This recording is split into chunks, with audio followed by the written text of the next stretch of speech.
So అందరికీ నమస్తే. మనము పొద్దున్నుంచి ఎక్కువగా వింటున్న వార్త ఏదైనా ఉంది అంటే అది సీరియల్ నటుడు చందు అలియాస్ చంద్రకాంత్ సూసైడే. అది కూడా ఇగో హాల్మార్క్ బిల్డర్స్ ఇక్కడ ఆయన ఉండేవాళ్ళు, నివాసం ఉండేవాళ్ళు పవిత్ర జయరామ్తో. ఆవిడ చనిపోయిన కొన్ని రోజుల నుంచి ఆయన డిప్రెషన్లో ఉన్నారని చాలా అంటే మనం కొన్ని ఇంటర్వ్యూలో కూడా చూసాము, ఒక ప్రముఖ యూట్యూబ్లో కూడా చూసాము. అందులో కూడా ఆయన చాలా డిప్రెషన్లో ఉన్నట్టు, చాలా దుఃఖంతో ఉన్నట్టు కూడా చూసాము. కానీ అలాంటి వ్యక్తి అంటే ఒక సీరియల్స్లో చాలా పాపులర్ అయిన వ్యక్తి, ఇప్పుడు ఆల్రెడీ త్రినయని, కార్తీక దీపం లాంటి పాపులర్ సీరియల్స్లో నటిస్తూ ఆయన మంచి కొనసాగుతున్నప్పుడు ఆయన ఇలా చనిపోవడం అందరికీ విషాదకరమే. ఈవెన్ బుల్లితెర అంటే సీరియల్స్లో నటిస్తున్న యాక్టర్స్ మధ్యలో కూడా ఇది ఒక పెద్ద డిస్కషన్ అనుకోవాలి. ఎందుకంటే అందరితో కలిసిమెలిసి ఉన్న ఒక వ్యక్తి ఇప్పుడు హఠాత్తుగా లేరు అని అంటే అందరికీ బాధాకరమైన విషయం. సో ఇప్పుడు మనం ఇక్కడ ఆయన అపార్ట్మెంట్స్ దగ్గరే ఉన్నాము. ఇక్కడే 5th ఫ్లోర్లో ఆయన ఉండేవారట. కొన్ని రోజులుగా ఆయన ఫ్యామిలీకి దూరంగా ఉంటూ ఇక్కడే పవిత్ర జయరామ్తో ఉండడం, ఈ మధ్య అక్కడి నుంచి అంటే బెంగళూరుకి వెళ్ళి రిటర్న్ వస్తుంటే మహబూబ్ నగర్ దగ్గర యాక్సిడెంట్ జరిగిన విషయం అందరికీ తెలిసిందే.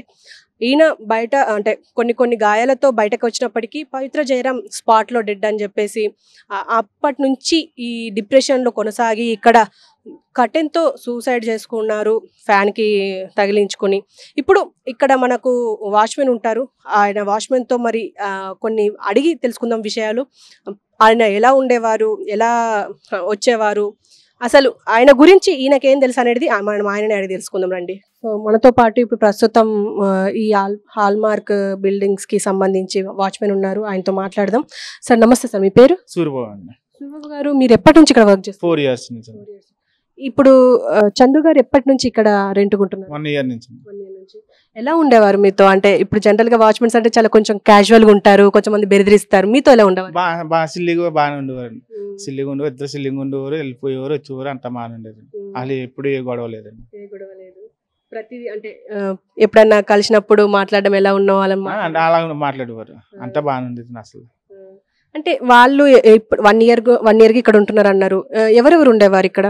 పవిత్ర మేడం గారు, సంధు గారు, పవిత్ర పిల్లలు, ఒక మొక్కరోడు, ఒక అబ్బాయి. పవిత్ర గారు ఎలా ఉండేవారు మీతో? బాగా సిల్లిగా ఉండేవారు. అన్న కాకేసేవారు, అన్ని సిల్లిగా చెప్పేవారు, అన్నిట్లు పని అలా చేసుకునేవారు. పని అసలు అలా చేసుకునేవారు, పని అంతా సిల్లిగా ఉండేవారు. సో మీకు ఎలా ఉంది అంటే సడన్ గా ఒక వ్యక్తి ఒక 1 year గా మీకు పరిచయం ఉన్న వ్యక్తి ఇప్పుడు లేరు అని అంటే ఎలా ఉంది? మొన్నే మాకే బాగా ఇది అయిపోయింది, మేము మనం బాధపడ్డామండి. మళ్ళీ తోటి ఇది మళ్ళీ షాక్. పిల్లలు ఉన్నారా ఇప్పుడు? బెంగళూరులో ఉన్నారండి. అంటే ఆవిడ కార్యక్రమం ఇంకా అవ్వలేదు, అవ్వకి వస్తారేమో. సో చూశారు కదా, అంటే అందరితోని కలుపుగోలుగా ఉండే వ్యక్తులు ఇప్పుడు సడన్ గా మన మధ్య లేరు అని అంటే చాలా బాధాకరమైన విషయమే. ఏదేమైనప్పటికీ అంటే కొన్ని వార్తలు వస్తున్నాయి బయట, అంటే అక్రమ సంబంధం అది ఇది అని చెప్పేసి, కానీ అదంతా నిజం కాదు అని చెప్పేసి వాళ్ళ భార్య కూడా మాట్లాడుతుంది.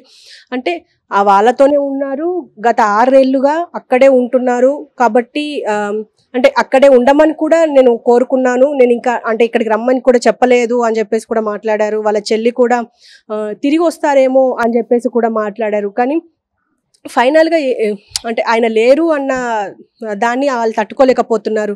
ఏదేమైనప్పటికీ వాళ్ళు ఈ లోకంలో లేకపోయినా వాళ్ళకి మనసుకు శాంతి కలగాలని చెప్పేసి అందరూ కోరుకుంటున్నారు. మేడం, మీరు సార్తో ఎప్పటి నుంచి పరిచయం ఉన్నది, ఎప్పటి నుంచి వర్క్ చేస్తున్నారు? మేము రాధమ్మ కూతుర్లో హస్బెండ్ అండ్ వైఫ్గా చేసామండి. సో ఇట్స్ బీన్ 1.5 year అయిపోతుంది.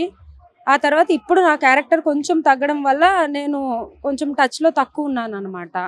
సో నాకు రాత్రి తెలిసింది, అందుకని మేము ఇంకా ఒకసారి చూసి వెళ్దాం, ఇదే ఆఖరు కదా, అందుకని వచ్చామండి. ఎలాంటి వ్యక్తి మేడం? అంటే బయట మాత్రం చాలా రూమర్స్ వస్తున్నాయి, అంటే పిల్లల్ని కొట్టేవాళ్ళు అని చెప్పేసి. మీరు పర్సనల్గా చూసి ఉన్నారు కాబట్టి, అంటే మాకు జస్ట్ చూడడమే స్క్రీన్ పైన, కానీ చూసేవాళ్ళు మాత్రం ఏమనుకుంటారంటే ఆయన చాలా ఇబ్బంది పెట్టిండ్రు వాళ్ళ భార్యని, పిల్లల్ని అని చెప్పేసి అన్నారు. అంటే మీరు ఎంతవరకు గ్రహించారు? మేడం, ఇది వాళ్ళ పర్సనల్ ఇష్యూ.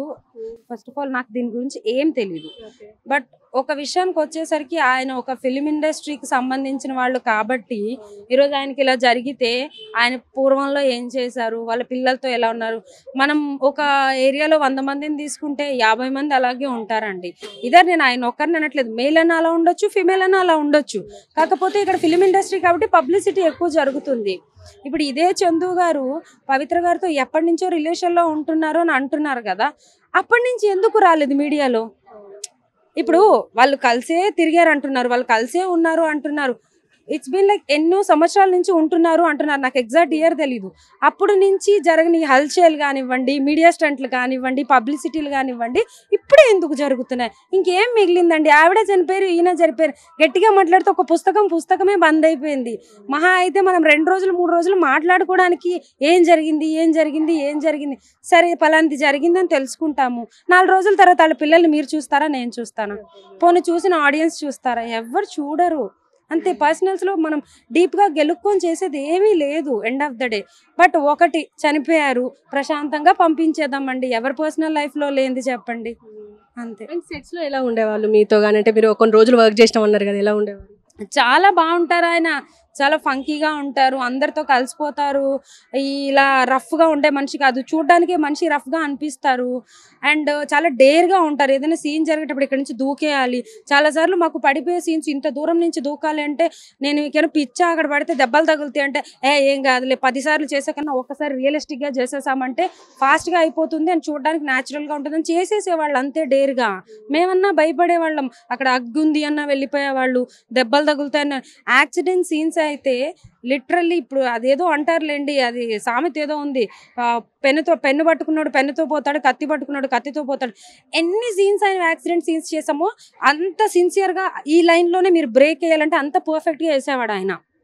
అండ్ ఫైనల్గా అంటే పవిత్ర గారి మరణం వల్లనే డిప్రెస్ అయ్యి ఇలా చేసుకున్నారని అంటారా? అంటే అలాగే మాట్లాడుకుంటున్నారు, ఇంకా ఫైనాన్షియల్ ఇష్యూస్ అంటున్నారు. అంటే జనరల్గా ఆయన సక్సెస్ఫుల్ యాక్టర్ అని చెప్పేసి అందరూ మాట్లాడుకుంటున్నారు.